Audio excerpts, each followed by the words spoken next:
Ninguém nos amou como o Filho de Deus, que a glória deixou nas venturas dos céus, fazendo-se igual ao homem mortal.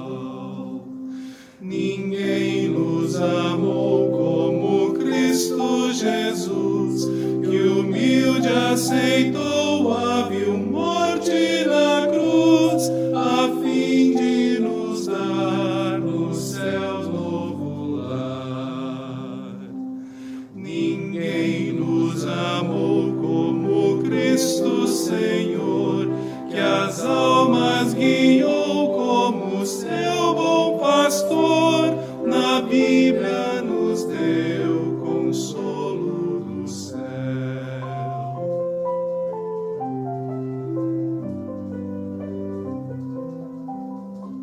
Se Cristo Senhor como nunca ninguém nos deu tanto amor, vamos todos também com fé o adorar e o amar sem cessar.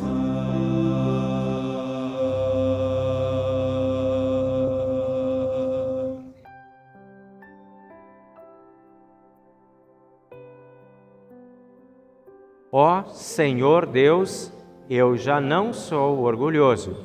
Deixei de olhar os outros com arrogância. Não vou atrás das coisas grandes e extraordinárias que estão fora do meu alcance. Assim como criança desmamada fica quieta nos braços da mãe, assim eu estou satisfeito e tranquilo, e o meu coração está calmo dentro de mim. Povo de Israel, ponha a sua esperança em Deus, o Senhor, agora e sempre.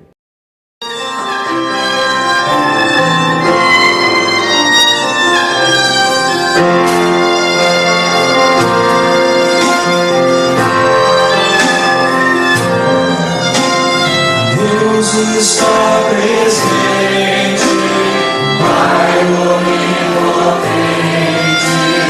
aos seus pés nos humilhemos. Servos consagrados, ante Deus prostrados, reverentes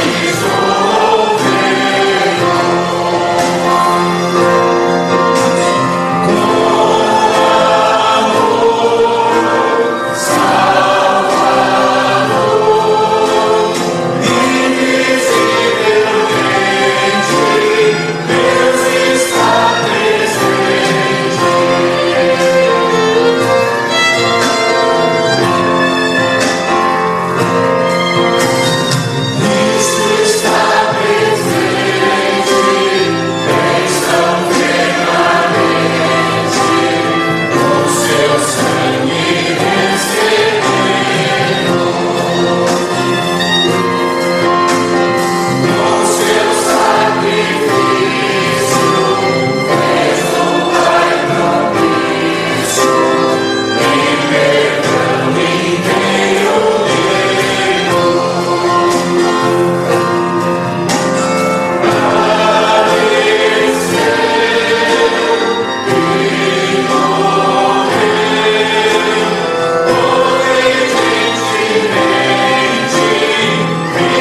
Respeitamos a Deus por causa daquilo que Ele esconde de nós. E respeitamos as autoridades por causa daquilo que elas nos explicam. Você nunca sabe o que um rei está pensando. Os pensamentos dele estão fora do nosso alcance, assim como as alturas do céu ou as profundezas da terra. Purifique a prata e o artista poderá fazer uma obra de arte. Afaste do rei os maus conselheiros, porque o que torna forte um governo é a justiça. Quando você estiver diante das autoridades, não se faça de importante. É melhor que depois lhe deem um lugar de honra do que você ser humilhado na presença das autoridades. Não tenha pressa de ir ao tribunal para contar o que você viu. Se mais tarde outra testemunha provar que você está errado, o que é que você vai fazer? Defenda a sua causa contra o seu vizinho, mas não revele nada que alguém lhe tenha contado a respeito do assunto. Do contrário, todos ficarão sabendo que você não consegue guardar segredos e você nunca mais se livrará desta vergonha.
Continuem a amar uns aos outros como irmãos em Cristo. Não deixem de receber bem aqueles que vêm à casa de vocês, pois alguns que foram hospitaleiros receberam anjos sem saber. Lembrem dos presos, como se vocês estivessem na cadeia com eles. Lembrem dos que sofrem, como se vocês estivessem sofrendo com eles. Que o casamento seja respeitado por todos, e que os maridos e as esposas sejam fiéis um ao outro. Deus julgará os imorais e os que cometem adultério. Não se deixem dominar pelo amor ao dinheiro e fiquem satisfeitos com o que vocês têm, pois Deus disse: eu nunca os deixarei e jamais os abandonarei. Portanto, sejamos corajosos e afirmemos: o Senhor é quem me ajuda e eu não tenho medo. Que mal pode alguém me fazer? Lembrem dos seus primeiros líderes espirituais que anunciaram a mensagem de Deus a vocês. Pensem como eles viveram e morreram e imitem a fé que eles tinham. Jesus Cristo é o mesmo ontem, hoje e sempre. Não se deixem levar por ensinamentos diferentes e estranhos que tiram vocês do caminho certo. É bom sermos espiritualmente fortes por meio da graça de Deus e não por meio da obediência a regras sobre alimentos, pois os que obedecem a essas regras não têm sido ajudados por elas. Os sacerdotes que servem no templo não têm o direito de comer o sacrifício que é oferecido sobre o altar. O grande sacerdote leva o sangue dos animais para dentro do lugar santíssimo, a fim de oferecê-lo como sacrifício pelos pecados. Mas os corpos dos animais são queimados fora do acampamento. Por isso, Jesus também morreu fora da cidade de Jerusalém, para, com o seu próprio sangue, purificar o povo dos seus pecados. Portanto, vamos para perto de Jesus, fora do acampamento, e soframos a mesma desonra que ele sofreu.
Num sábado, Jesus entrou na casa de certo líder fariseu para tomar uma refeição.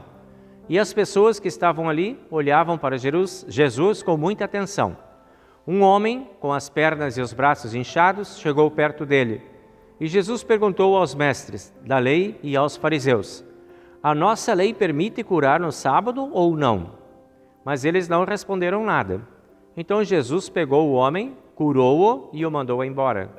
Aí disse: se um filho ou um boi de alguém de vocês cair num poço, será que você não vai tirá-lo logo de lá, mesmo que isso aconteça num sábado? E eles não puderam responder. Certa vez Jesus estava reparando como os convidados escolhiam os melhores lugares à mesa. Então fez esta comparação: quando alguém convidá-lo para uma festa de casamento, não sente no melhor lugar, porque pode ser que alguém mais importante tenha sido convidado. Então quem convidou você e o outro poderá dizer a você: dê esse lugar para este aqui. Aí você ficará envergonhado e terá de sentar-se lá no último lugar. Pelo contrário, quando você for convidado, sente-se no último lugar. Assim, quem o convidou vai dizer a você: meu amigo, venha sentar-se aqui num lugar melhor. E isso será uma grande honra para você, diante de todos os convidados. Porque quem se engrandece será humilhado, mas quem se humilha será engrandecido. Depois Jesus disse ao homem que o havia convidado: quando você der um almoço ou um jantar, não convide os seus amigos, nem os seus irmãos, nem os seus parentes, nem os seus vizinhos ricos, porque certamente eles também o convidarão, e assim pagarão a gentileza que você fez. Mas quando você der uma festa, convide os pobres, os aleijados, os coxos e os cegos, e você será abençoado, pois eles não poderão pagar o que você fez, mas Deus lhe pagará no dia em que as pessoas que fazem o bem ressuscitarem. O meu prazer é Cristo, que falta então terei. Conduz-me às calmas águas, com Ele viverei. Agora e para sempre, na mais bendita união, sabendo que só nele é certa a salvação. Eu já andei aflito e quase pereci. Em Cristo Deus querido, a clara luz eu vi. Eu sei que Jesus Cristo é o meu bom pastor, pois Ele sempre guia os seus com puro amor. Ao mundo, a Deus, eu quero levar o teu amor.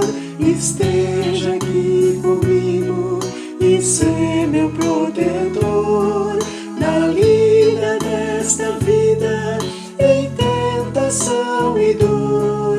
Vem dar-me forte apoio, enfim a paz e o céu.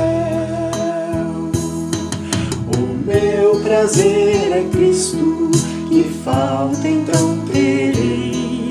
Conduz-me às calmas águas, com Ele viverei. Agora e para sempre, na mais bendita união, sabendo que só nele é certa salvação. Sabendo que só nele é certa salvação.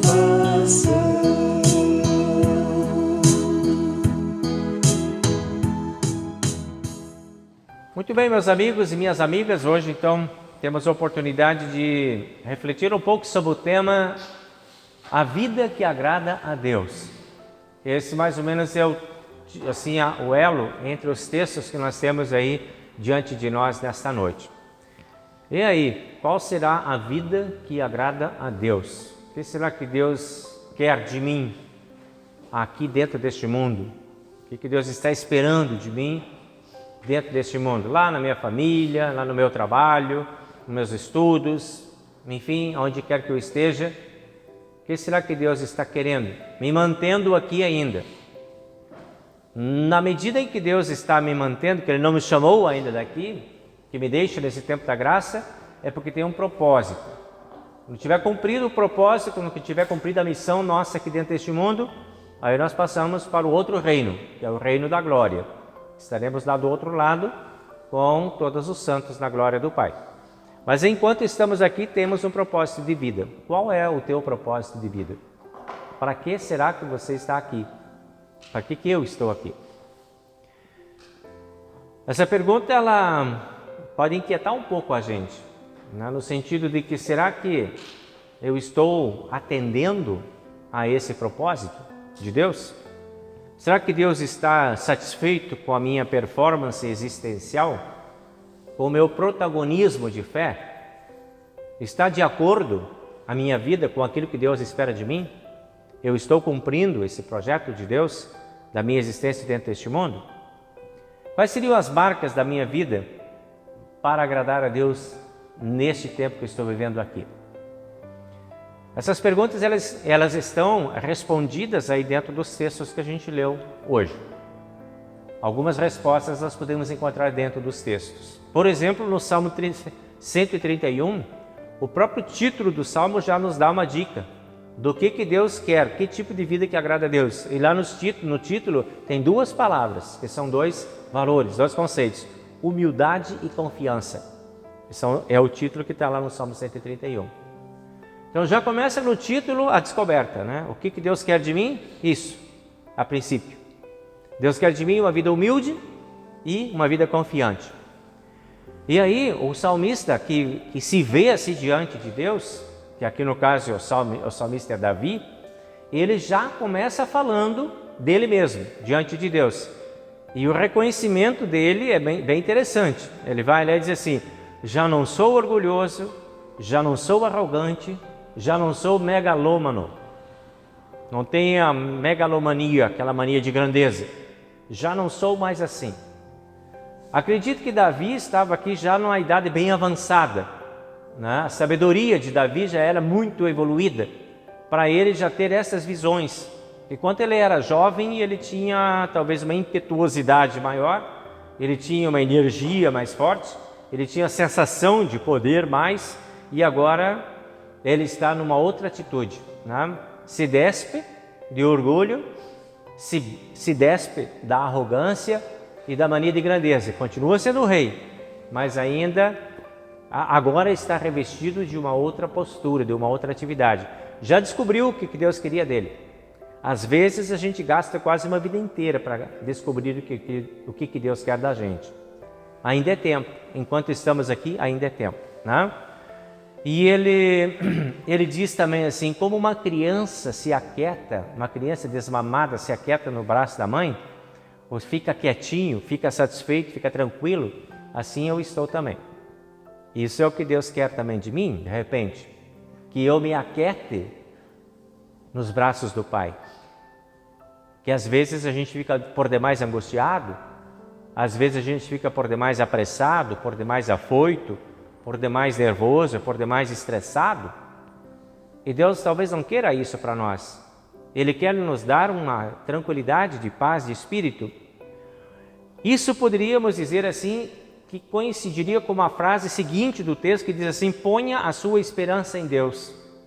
Ou seja, em vez de você ficar se inquietando com tantas coisas que não estão dando certo, não estão funcionando de repente na tua vida, que isso possa te intranquilizar, em vez de você deixar isso tomar conta da sua vida e ficar intranquilo, volte para Deus e atire-se nos braços de Deus e deixe Ele te cuidar nesse momento que você está frágil, nesse momento que você não está conseguindo, nesse momento que está sendo difícil para você, nesse momento que você teve talvez uma perda, ou talvez tenha uma dor, ou talvez tenha alguma coisa te ameaçando, ou tenha alguma coisa sendo complicada na tua vida. Atire-se nos braços de Deus como aquela criança desmamada que se aquieta no braço da mãe. Deixa Deus te cuidar assim. Fica tranquilo. Procure se satisfazer com aquilo que Deus está te dando, pelo menos momentaneamente. Veja, Deus não está pedindo para você desistir da sua vida, que você não pode mais querer nada. É só que este momento, quem sabe, seja o momento que você não precisa querer tanto, que você possa confiar mais, que você possa entregar-se mais. E isso pode fazer a diferença para o teu amanhã. Às vezes é um momento de entrega apenas que você precisa, para que o teu depois seja diferente. E se a gente não faz naquele momento a entrega, o depois poderá ser complicado, por falta desse momento e dessa experiência de confiança em Deus naquele determinado momento. Então, entrega e confia em Deus a tua vida. Espera em Deus e confia nele acima de tudo. Assim termina o Salmo. Deixa Deus no comando da tua história, deixa Deus no comando da tua vida. Às vezes é assim que precisa ser o dia da gente, às vezes é aquele dia que a gente queria matar ele, porque ele foi horrível. Quem de vocês não tem essas experiências? Daquele dia em que deu tudo errado. Se vocês pudessem pegar aquele dia e fazer ele não existir, seria bom, né? Talvez isso às vezes passe na cabeça da gente. Então deixa esse dia na mão daquele que comanda os dias. Leva esse dia, leva essa frustração, leva essa dor, leva essa angústia e deixa lá na mão dele, põe lá nos pés da cruz de Jesus e deixa ele cuidar disso para ti esse momento. E deita e dorme tranquilo, se conseguir. Se não der, faz mais uma oração. Mas não, talvez você vai passar a noite inteira se entregando a Deus, mas amanhã de repente o dia vem diferente. Então, entrega e confiança. Esse é o tema do primeiro texto que a gente tem, porque a vida que agrada a Deus é uma vida de entrega, uma vida de humildade e uma vida de confiança nele. Aí, a gente vai para o segundo texto de hoje, que é Provérbios. Salomão começa dizendo: nós respeitamos a Deus por causa daquilo que Ele esconde de nós, e nós respeitamos as autoridades por aquilo que elas explicam para nós. E realmente tem muita coisa que Deus esconde de nós. E que bom, né? Que Deus não nos dá a visão infinita de todas as coisas. Não sei o que nós ia fazer. Se nós soubéssemos tudo que vai acontecer no dia de amanhã, como é que nós íamos nos comportar? Porque não conhecendo, às vezes a gente já é um pouco arrogante. Não conhecendo, às vezes a gente já é um pouco orgulhoso. Não conhecendo, às vezes a gente já é um pouco desrespeitoso. Não conhecendo, né? Tendo um pouco do medo do amanhã, a gente às vezes ousa demais. Então é bom que Deus esconda de nós o amanhã, porque é quando nós não sabemos o que tem no amanhã que nós precisamos confiar no Deus que vai nos conduzir. A confiança é uma entrega daqueles que não conhecem, daqueles que não sabem das coisas. E aí você precisa confiar, porque você não sabe o que vai ser teu amanhã. Você precisa se entregar, porque você não sabe se vai acordar amanhã. Você precisa entregar a tua alma, o teu espírito ao deitar ou ao dormir, porque você não sabe se vai acordar amanhã. Essa é a ideia de Salomão. Tem coisas que estão escondidas e permanecerão escondidas. O nosso futuro está escondido, mas está escondido na mão de Deus. E aqui na nossa relação humana, das nossas autoridades, como Salomão diz, a nossa relação aqui é diferente. A gente confia neles ou nelas, nas autoridades, quando elas explicam para a gente. Se elas não explicam, a gente também não confia. Quando se explicam, a gente confia mais. Então Salomão faz esse jogo de palavras aí para nos fazer entender que é importante. A vida que agrada a Deus é a vida que se entrega na mão dele, mesmo sem conhecer o que vai acontecer amanhã. Então aquele texto bíblico do Salmo bonito que tem lá, que todo mundo conhece: entrega o teu caminho. A gente conhece, né? A gente sabe, a gente só não consegue fazer às vezes, mas a gente conhece, a gente sabe que é assim, né?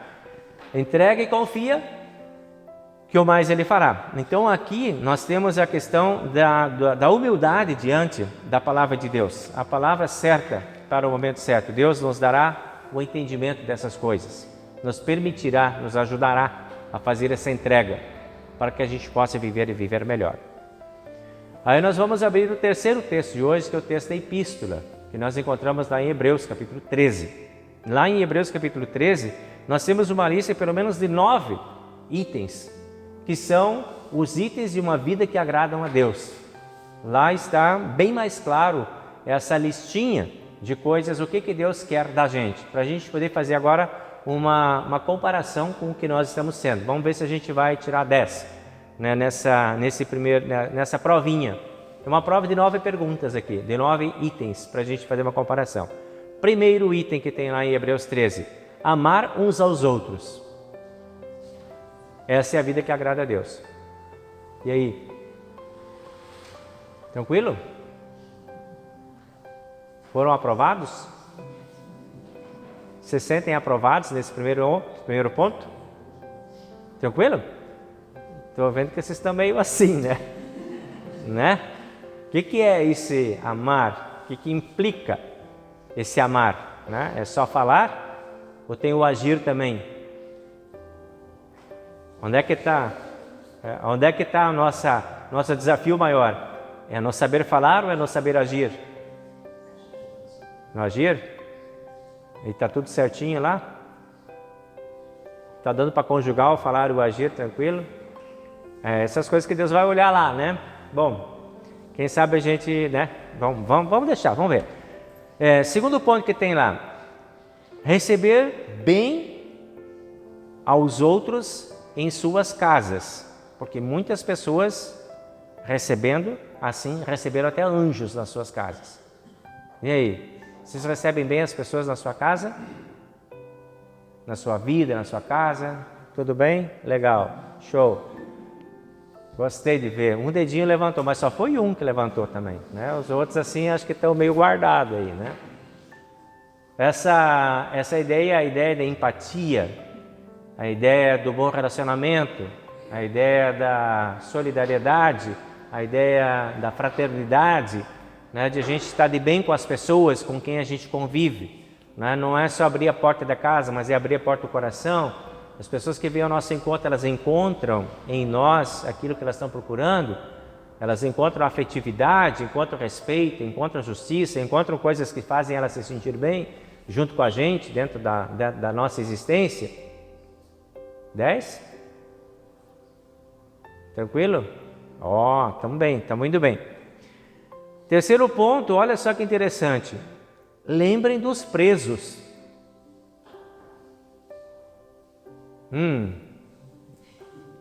Né? O que é para lembrar deles? Que tomara que fiquem lá. É assim que é para lembrar deles? E diz assim, lembre dos que sofrem.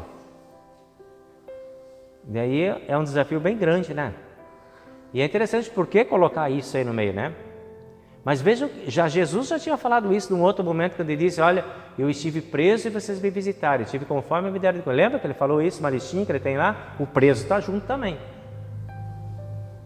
Então, isso é algo que agrada a Deus. Jesus cita isso e o autor de Hebreus cita aqui também. Presos necessariamente não precisa ser o que está encarcerado num presídio estadual, municipal ou federal. Mas tem muitas pessoas que estão presas em suas histórias, em suas tristezas, em seus medos, em suas angústias. É dessas pessoas que nós precisamos lembrar. É com elas que nós precisamos fazer contato. É a elas que nós devemos oferecer aquilo que nós temos de melhor. Quem sabe essa ajuda de fazer, né, aquilo lá. E aí? Foram aprovados? 10 no primeiro, 10 no segundo, 10 no terceiro? Tudo bem? Tranquilo? Ótimo, então estamos avançando. Quarto ponto que ele diz lá, respeitem o casamento. Tudo certinho? Casamento? Quem é casado aí? Tudo certinho, beleza? Aprovados? Então podemos passar direto, né? Ótimo, que bom, que maravilha. Vamos lá, né? Estou acreditando em vocês, tá, gente? Tá? Número 5, eu não sei o que ele está fazendo, porque ele está anotando certo lá em cima também, né? Vamos ver se hoje todo mundo sai daqui aprovado. Ponto número 5, vida que agrada a Deus. Não sejam avarentos, dominados pelo dinheiro. Estejam satisfeitos com o que vocês têm. Tranquilo? Todo mundo tranquilo com o que tem? Tranquilo com o seu salário? Tranquilo com os seus ganhos? Tá tudo certo, não tem nada errado, beleza, maravilha, ganhando bem, ou ganhando não bem, mas satisfeito, né? Não sejam avarentos, essa é a ideia, né? O avarento é aquele que é dominado pelo dinheiro, só tem importância aquilo que ele consegue pagar. E se ele consegue pagar, ele conquista tudo. Então, essa ideia, né? Diminui um pouco essa ansiedade em relação ao dinheiro e aumenta um pouco a tua confiança mais em Deus, né? Isso aí, beleza? Todo mundo 10? 9? Tá bem, então vamos lá. Agora vem o sexto ponto. Sejamos corajosos e afirmemos: o Senhor me ajuda e eu não tenho medo.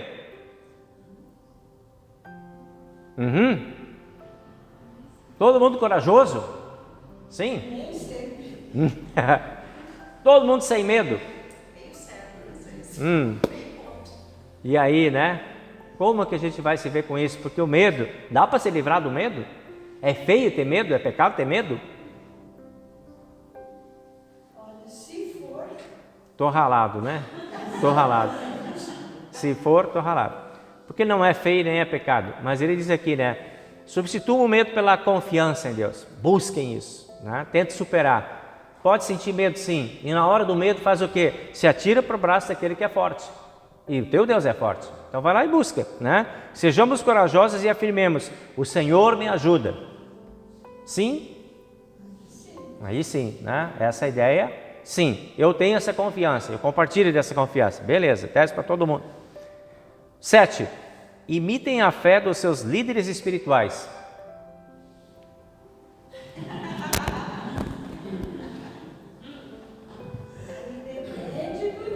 Daí, né? Daí. Às vezes dá, às vezes não dá, né? Nem sempre o líder espiritual tem aquele melhor modelo, né, para oferecer. Aqui está dizendo, imitem a fé deles, né? Se tem atitudes de fé, imitem a fé. O que não presta deles, descarta, deixa de lado. Mas se tem coisa boa, se tem coisa positiva, se tem a fé positiva, vamos imitar aquilo que é bom, né? E vamos descartar aquilo que não presta, porque às vezes acontece isso também. Você se apega no que não presta e nem enxerga o que é bom, né? Então, o autor aqui está falando, o que Deus quer é que você se apegue no que é bom, naquilo que tem de bom, aquilo que tem de bonito nos seus líderes espirituais, né? Então tá. 8. Foram aprovados no 7? Foram? Tá. Pelo menos uma está aprovada. Beleza. O ponto número 8. Não se deixem levar por ensinamentos estranhos. O que são ensinamentos estranhos? A gente agora tem que ter um filtro bem bom. Quando que a gente vai descobrir quando é estranho e não é estranho? Se a gente tiver um bom nível de comparativo, por exemplo, se eu tenho, qual é o meu ponto de comparação? Eu vou considerar estranho aquilo que eu gosto e que eu não gosto? Aquilo que eu entendo e aquilo que eu não entendo? Aquilo que eu aprovo e que eu não aprovo? Isso para mim é estranho e não é estranho? Opa, para aí. Porque pode ser que a gente esteja enganado. O fato de você ter opinião não significa que você está certo, porque a sua opinião pode estar errada. Não significa que você tem razão porque tem opinião. Então a melhor comparação que você pode ter, o melhor filtro que você pode ter para isso é a palavra de Deus. A própria Bíblia diz, examinem todas as coisas e retenham aquilo que é bom, à luz da palavra de Deus. Então tem que conhecer a palavra de Deus, tem que manusear, tem que ler, tem que saber como comparar, para saber o que é estranho à fé. Tem muita coisa que vem semeada no meio, que a gente às vezes não percebe muito bem. Então, cuidado com as coisas estranhas à fé. Filtrem pela palavra de Deus aquilo que é bom e mantenham aquilo que é correto. Beleza? Todo mundo? Certo, beleza. E o último ponto, então, sejam espiritualmente fortes por meio da graça. Para nós, a graça está ligada a batismo, Santa Ceia e a palavra de Deus. São os meios da graça. E aqui ele diz, sejam espiritualmente fortes por meio da graça. Ou seja, não pode abandonar esses meios. A lembrança do batismo é necessária, a participação na Santa Ceia é necessária, a leitura da palavra de Deus é indispensável para quem quer agradar a Deus, quem quer ter uma vida agradável a Deus, certo? Muito bem, era isso que Deus então deixou para nós na listinha de 9 pontos aí de Hebreus, para a gente comparar a vida, se a vida agrada ou não a Deus. Feita essa triagem, você já pode dizer se você está bem ou não aí com Deus, tá? Esse resultado é teu, é você e Deus que tem que avaliar. Naquilo que você vê que não está muito legal, retoma, refaz e alinha de novo, tá? Lá no Evangelho, Jesus Cristo falou, né, no Evangelho de Lucas, sobre humildade e hospitalidade, né, de a gente ter essa ideia de receber as pessoas, de ser bem recebido, né, de não se meter querer ser sempre o primeiro, mas a gente saber ter humildade quando chega na casa das outras pessoas, quando chega na vida das outras pessoas, não vai se metendo achando que você é o tal. Vai com humildade, espera ser convidado, espera que as pessoas se valorizem. Essa humildade é importante, é necessária também. Isso agrada a Deus. Então, está aí a receita para a gente poder dar uma sequência, né? De poder revisar um pouquinho a vida da gente à luz dessas palavras de Deus aí do dia de hoje, certo? Deus abençoe, que seja um tempo bom, um tempo de luz, um tempo de compreensão da sua vontade, para nós também. Amém.